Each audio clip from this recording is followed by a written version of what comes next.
Have you ever wondered why folks jump into the startup ecosystem in the first place? The startup ecosystem in India is still quite young, and today also a majority of folks who are part of this ecosystem have worked in large and established companies prior to joining these startups. But what makes people take the leap? Why are people joining this mad world?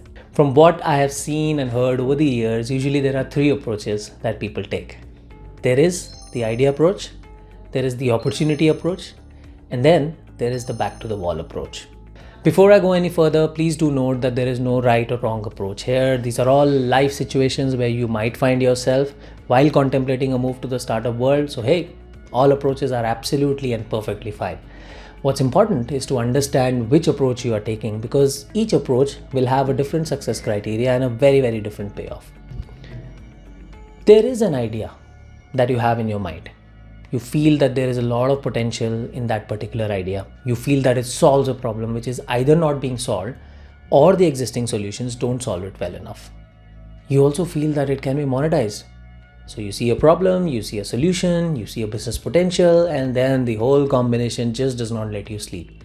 You look around and then you see nobody is solving this problem. So you start up on your own, or you find somebody who's already doing this and you reach out and connect with them and then join them. In the idea approach, you're being driven by an urge to solve a problem statement. Be it starting up on your own or joining an existing startup, your direct alignment to the pain point or the problem being solved is what will make you effective. You could even be solving the problem for yourself, and the way you go about it, it will reflect the same. This is a highly fulfilling approach from a passion or a purpose point of view. But because you're so invested in the problem, you might end up delaying your rewards or any other monetary compensation. So please ensure you have enough stacked away if you're taking this approach. How much savings are enough? Honestly, it'll depend on your life stage and your expenses, but let me give you my example. The first time I decided to be on my own, I had 2 to 3 months of savings. I was single, staying at home, and just had to take care of my education and car loan. But my expenses were really low and I was able to manage somehow. The second time I decided to be on my own, I had around 6 months of savings. I was married then, my son had just been born, so my expenses were much higher than before, but still, I adjusted my timeline and my plans accordingly and I was able to make it. The third time I decided to be on my own, I had around 12 months of savings. 2 kids now, but as a bonus, my wife had rejoined her work, so cash flow was under control and the runway was much longer. You are talented and skilled in your area of work and you get an irresistible offer from a startup. We've all read and heard about it, right? 50 to 100% hikes. Does that really happen? BMW bikes, that happens. A solid monetary jump and a seemingly better workplace and the opportunity to continue operating in your area of expertise. It's a great opportunity and hey, you take it, right? Honestly, why wouldn't you jump at it? In the opportunity approach, you've joined a startup as the opportunity was too good to let go. What will be the success criteria for you in this case? It could range from getting a chance to build something cutting edge in your domain, or getting a chance to lead a business unit, or getting a chance to be in a client-facing role. But what do you think the risks will be? Well, usually if it is a high-paid move, you will be on the radar regardless of the market situation. And add to that, it will most likely be an important position and a role. And as a result, the expectations from you will be super high and your output will be monitored very intensely. This pressure honestly is not for everybody to handle. And success in this approach will come with tenacity, being one step ahead of the curve and consistently delivering on your roles and responsibilities. But like I said, this approach does not work for anyone. For instance, this approach is not for me. As an individual, the whole risk and the payoff just does not work for me. Not because I can't handle pressure, but because I get bothered when I am under scrutiny all the time. But I know many people for whom this approach has worked and it's worked fabulously. They love the challenge of being ahead of the curve. They also love the important nature of these roles, and that spurs them on even more. Well, as the name suggests, you really don't have any other option. Let's say you're looking out for a change and you turn to the job market to see that the only hiring that is being done by startups. Large companies are either not hiring or they are going super slow, and with no other option, you bite the bullet and you join a startup.